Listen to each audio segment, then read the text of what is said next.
선포하시겠습니다. 아멘. 할렐루야. 자, 오늘 말씀의 제목 자비에 대한 예수님의 성품 가운데 자비한 성품, 자비로운 성품에 대해서 우리 같이 은혜를 나누고자 합니다. 자비라는 것은 긍휼과 비슷한 그런 단어입니다.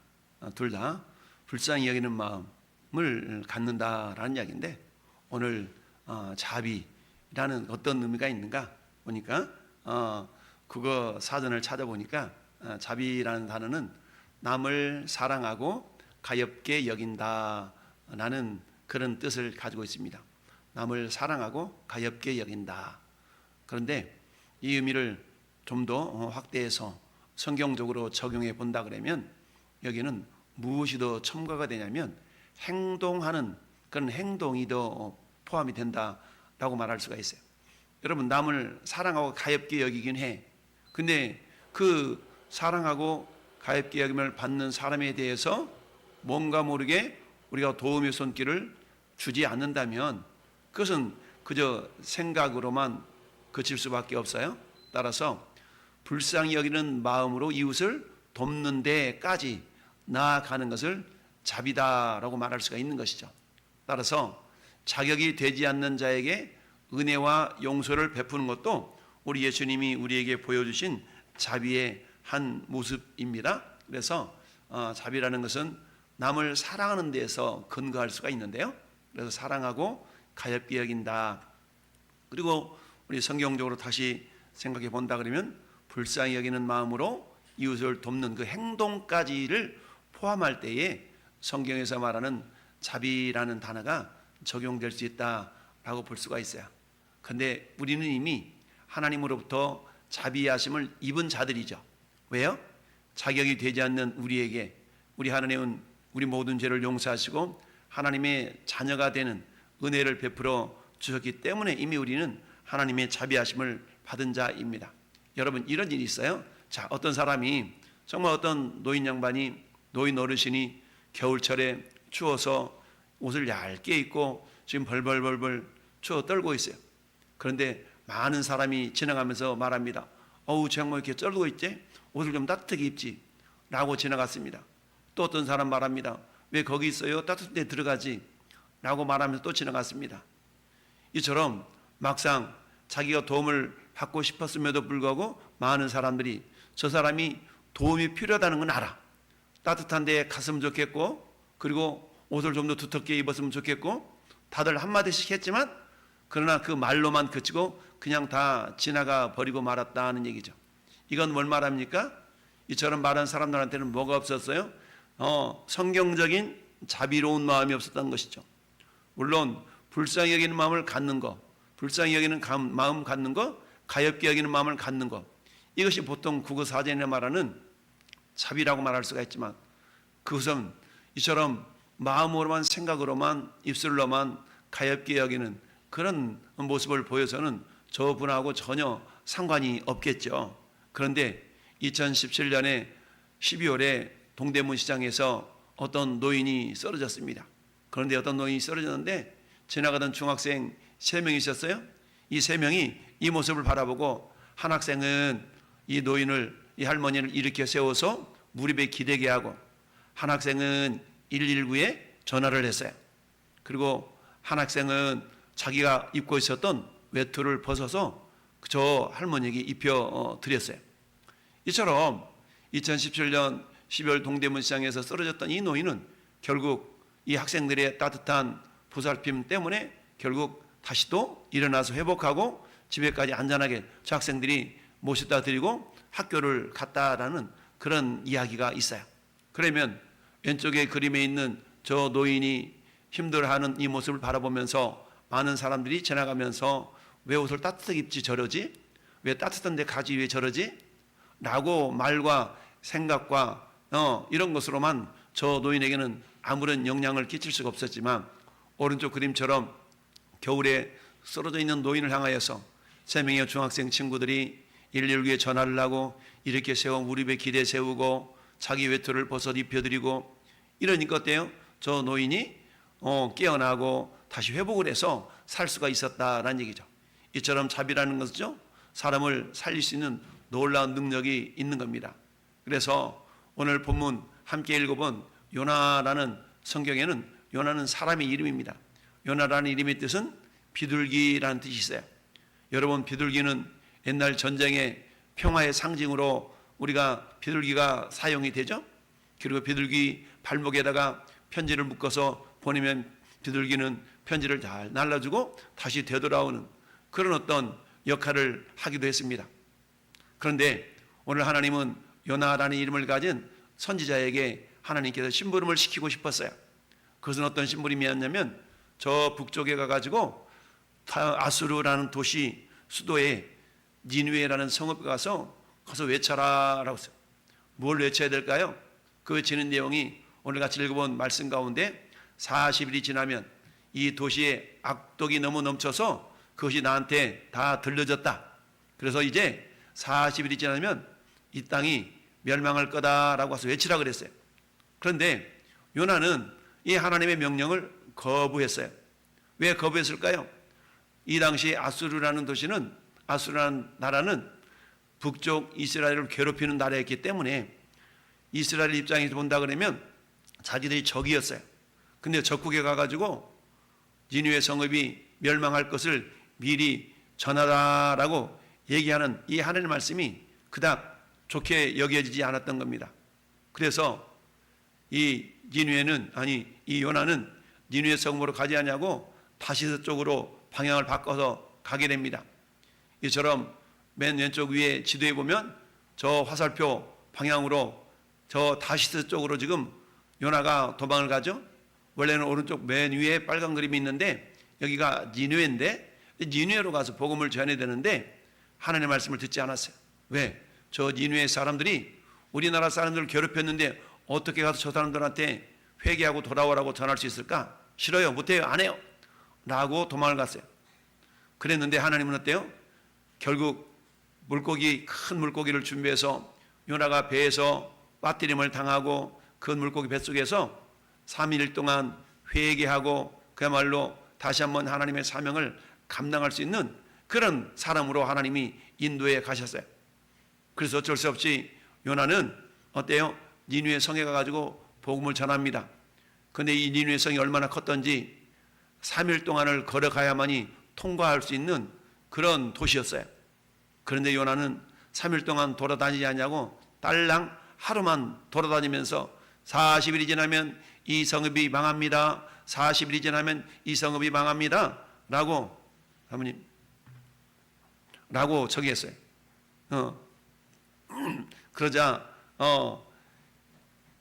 놀라운 일이 발생하게 되었어요.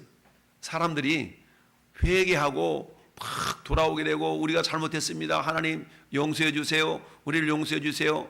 라고 말하면서 그들이 회개하는 거예요. 그런데 사람뿐만 아니라 짐승에게까지도 회개하고 돌아오는 일이 발생하게 되었어요. 근데 이 소식이 저 니느웨 성읍에 있는 왕에게도 전파가 되었어요. 그래서 그 왕도 어떤 일을 했었어요? 왕도 백성들한테 명령을 내렸습니다. 사람이든지 짐승이든지 다 굵은 베옷을 입을 것이요 그리고 힘써 하나님께 부르짖으시오. 그리고 악한 길과 손으로 행한 강포에서 떠날 것이라. 만약에 하나님께서 우리의 기도를 들어주신다면 우리를 용서해 주실 것이지만 그렇지 않는다면 우리가 멸망할 겁니다 라고 왕이 명령을 내렸어요. 그러자 어때요? 사람들이 왕의 말대로 다 금식하면서 하나님께 부르짖었어요. 그러자 하나님은 어때요? 멸망시키려고 했던 그 마음을 돌이켜서 어때요? 재앙을 내리지 않게 되었어요. 이 모습을 통해서 하나님은 어떤 분이라는 걸 깨닫게 되냐면 따라서 하나님은 자비하신 분. 그렇습니다. 그러면 하나님은 자비하신 분인데 그 하나님의 자비하심은 어떻게 나타나고 있을까요? 하나님은 모든 사람에게 자비하십니다. 따라서 하나님은 모든 사람에게 자비하십니다. 근데요, 하나님은 모든 사람에게 자비하시지만 그 자비하심을 아는 사람이 있고 모르는 사람이 있어요. 그 하나님의 자비하심을 깨닫는 사람은 자신의 잘못을 회개하고 돌이키는 일을 하지만 제 자신의 잘못을 회개하고 돌이키지 않으면 하나님은 그 사람을 결국 심판할 수밖에 없습니다. 하나님은 모든 사람에게 자비하신데, 그런데 오늘 저 니느웨 성읍은 어때요? 아수리의 수도로서 그곳 사람들도 역시 비록 이스라엘 나라의 적이었지만 하나님은 이스라엘의 적임에도 불구하고 그들을 하나님께서는 사랑하셨고 그들에게 자비하셨어요. 근데 요나의 생각에는 어떤 생각이 있었냐면 하나님은 이스라엘 나라만의 하나님으로만 생각했던 거예요. 근데 하나님은 그러한 요나의 생각을 깨우쳐 주시기 위하여서 나는 이스라엘 나라만의 하나님이 아니라 모든 나라의 하나님이다. 나는 모든 사람에게 자비하다. 라는 것을 우리 하나님이 보여주고 싶으셨던 겁니다.